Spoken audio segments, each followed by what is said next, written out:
Inequality report 2022 پہ discuss کر رہے تھے اور ہم ریمیڈیز پہ آ گئے تھے. تو جو ہمارا لاسٹ 4 ڈیکیڈس ہیں، خاص طور پہ وہ 1980 سے لے کے 2020 تک، اس کے اندر due to these neoliberal policies inequality جو ہے وہ انکریز کرتا نظر آتا ہیں. Like privatisation, deregulation, liberalisation, یہ منتراز ہمیں پڑھائے جاتے ہیں.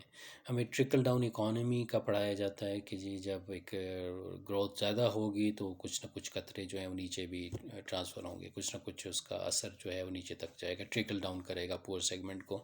And the trickle down economy is a flawed concept, has failed and is feeling. تو اس کو ہمیں بالکل اس پہ کیٹیگوریکلی کلیئر ہونا چاہیے کہ یہ neo liberal policies IMF، world bank یا جتنے بھی انٹرنیشنل فائنینشیل انسٹیٹیوشنس ہیں، ٹریڈ اوپننس کی بات کریں، پرائیویٹائزیشن کی بات کریں، لبرلائزیشن کی بات کریں، مارکیٹ فورسز پہ ساری چیزیں چھوڑ دیں، گورنمنٹ کے رول کو کم کرنے کی بات کریں، تو all these are neoliberal policies جو کلنگ ہیں for the poor segments of the society. اور ڈیٹا جو ہے ہمیں وہ اس کا ایویڈنس ہمیں دے رہا ہے. اچھا، کیا آپشنز ہو سکتے ہیں، کیسے ہم انیکوالٹی کو ختم کر سکتے ہیں؟ آج کی اس ویڈیو کے اندر ہم ان آپشنز پہ ڈسکس کریں گے. اچھا، جو پالیسی آپشنز ہو سکتے ہیں، بٹ پالیسی آپشنز کے لیے کیا چاہیے؟ پولیٹیکل چوائس چاہیے، پولیٹیکل ول چاہیے. اور جو آلریڈی ایگزسٹنگ جو لوگ ہیں سیاست کے اندر جو کنٹرول کیے ہوئے ہیں، وہ کبھی بھی نہیں چاہیں گے کہ یہ اسٹیٹس کو جو ہے وہ ختم ہو. اگر یہ اسٹیٹس کو اس طرح ہی رہتا ہے، یہی نیو لبرل پالیسی چلتی رہتی ہیں، تو کوئی بھی آ جائے اس کا رزلٹ نہیں ہوگا.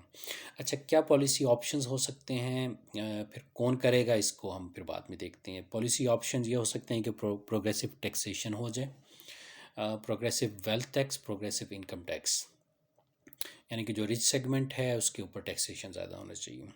اور پھر اس ٹیکس سے جو ریونیو جنریٹ ہوگا وہ ایجوکیشن پہ لگائیں، وہ ہیلتھ پہ لگائیں، وہ کلائمیٹ کے اوپر لگائیں. آج کل تو کلائمیٹ چینج ایک بہت بڑا ایشو ہے، جس سے خاص طور پہ جو افیکٹ بھی لائک گروتھ ہوتی ہے تو وہ بینیفٹ دیتی ہے رچ سیگمنٹ کو.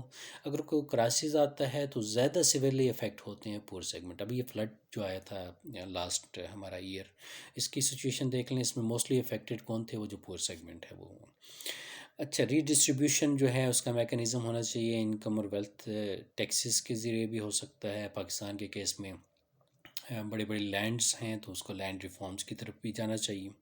سوشلائزیشن آف ویلتھ ہونا چاہیے، ویلتھ کی ٹیکسیشن ہو جائے. ویلتھ کو ایسا میکانزم ہونا چاہیے، اکنامک ماڈل ایسا ہونا چاہیے کہ ویلتھ کنسنٹریٹ نہیں کرے. اور یہ قرآن کا ماڈل بھی یہی ہے، لا یکون دولتاً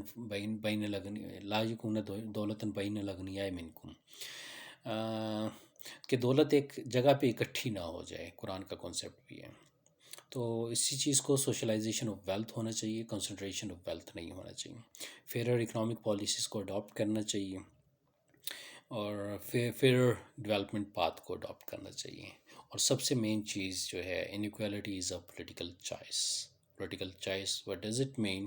کہ جو 1-2% لوگ ہیں جو ڈیسیژن میکرز ہیں، اگر یہ پالیسیز وہ اڈاپٹ کرتے ہیں انیکوالٹی کو ریڈیوس کرنے کی، تو سب سے زیادہ پنشمنٹ جو ہے وہ انہی کو ہوگی. اور کون اپنے پاؤں پہ کلہاڑی مارتا ہے؟ This is the main question. So they are not going to adopt these policies کہ جس سے باٹم 50% کو، یا ایون اس سے بھی اوپر لے جائیں 70-80% کو بینیفٹ ہو. تو ہیجمونک نیچر جو ہے پولیٹیکل اکانومی کا، اس کو ختم ہونا چاہیے. پہلے پولیٹکس کے اندر یہ ختم ہوگا طبقاتیت، تو پھر آگے اکنامک ڈیسیژنز ایسے ہوں گے کہ جو lower segment of the society اس کو بینیفٹ کرے گا. ادروائز ہمیں کوئی پولیٹیکل ول نظر نہیں آتی. سو پولیٹیکل چوائس ہمیں ان کی ایسی نظر نہیں آتی کہ جس کے اندر ایک جو ایکویلٹی ہو یا انیکوالٹی ختم ہو. تو یہ چیزیں ہمیں مد نظر رکھنی پڑیں گی، اور انہی سے ہم امید لگا کے بیٹھیں گے کہ یہی ایسے ڈیسیژن لے کہ جو ان کو پنش کریں اور پور سیگمنٹ کو بینیفٹ کریں. تو ایسا پاسبل نہیں ہے.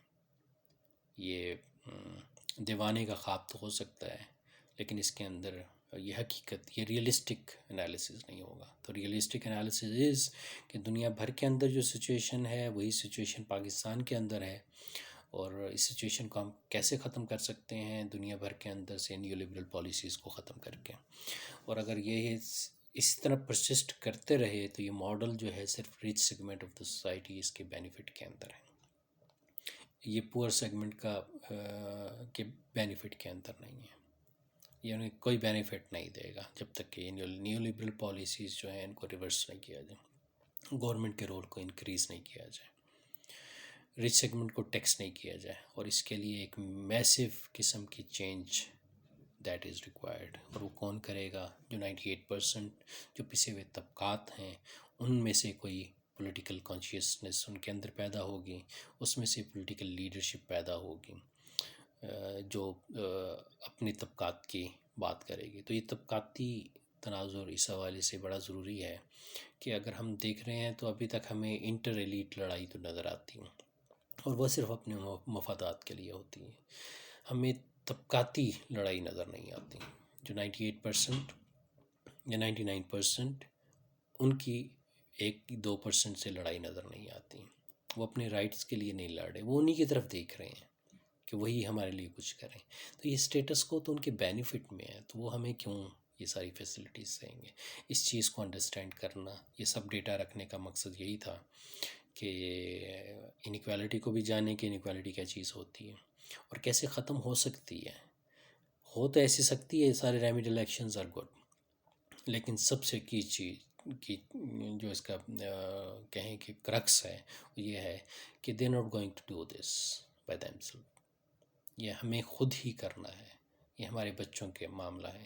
ادروائز جتنا 200 ایئرس یا ایون اس سے بھی پیچھے چلے جائیں تو ہمیں ایک پرسسٹنس نظر آتی ہے انیکوالٹی کی. تو ہماری جنریشنز بھی سفر کریں گی اگر ہم اس اکنامک ماڈل کو، اس پولیٹیکل اکانومی کو چینج نہیں کریں گے. تو چینج جو ہے وہ نیڈ آف دا آور ہے، اس کو ہم نے لے کے چلنا ہے. اس پرسپیکٹیو سے اس رپورٹ کو دیکھنا ہے کہ یہ جتنے ایکشنز ہیں یہ کون لے گا. یہ خود تو نہیں لیں گے، یہ کون اپنے پاؤں پہ کلہاڑی مارے، یہ کسے لینے پڑیں گے؟ یہ 98% طبقے کو لینے پڑیں گے. تو اس لیے اس طبقے اگر ہم اس طبقے کے اندر ہیں تو طبقاتی تناظر ہمارا ضرور ہونا چاہیے. ہمیں یہ پتہ ہونا چاہیے کہ اس پولیٹیکل اکانومی کے اندر ہمارا کوئی رول نہیں ہے. اگر اسی کو ہم لے کے چلیں گے تو ہمارے بچے سفر کریں گے. یہ پولیٹیکل اکانومی تو ایکسپلائٹ کر رہی ہے بیسیکلی. کیا ہونا چاہیے؟ اوپر والوں سے لے کے نیچے والوں کو ڈسٹریبیوٹ ہونا چاہیے. زکوٰۃ کا میکینزم بھی یہی ہے، اس کے بارے میں یہی آتا ہے. دین اسلام ہمیں یہی بتاتا ہے کہ امیروں سے لیا جاتا ہے اور غریبوں کو دیا جاتا ہے. ری ڈسٹریبیوشن کی بات کرتا ہے، قانون انفاق کی بات کرتا ہے. وہ زکوٰۃ کی بات کر رہا ہے، وہ عشر کی بات کر رہا ہے، وہ ڈسٹریبیوشن کی بات کر رہا ہے. وہ یہ کہہ رہا ہے کہ کنسنٹریشن آف ویلتھ نہیں ہو. وہ قارونیت کے اگینسٹ ہے بیسیکلی. وہ ایک خاص طبقے کی ہیجمنی کے اگینسٹ ہے. یہ سب لڑائی وہی تھی. ابو جہل عتبہ شیبہ کی جو لڑائی تھی حضور صلی اللہ علیہ وسلم اور آپ کی جماعت کے ساتھ، وہ اسی چیز کی تھی. وہ اپنی طبقاتی ہیجمنی قائم رکھنا چاہتے تھے، اور حضور صلی اللہ علیہ وسلم کے ساتھ جو لوگ تھے وہ اس طبقاتی ہیجمنی کو ختم کرنا چاہتے تھے. اس لیے جب کیسر نے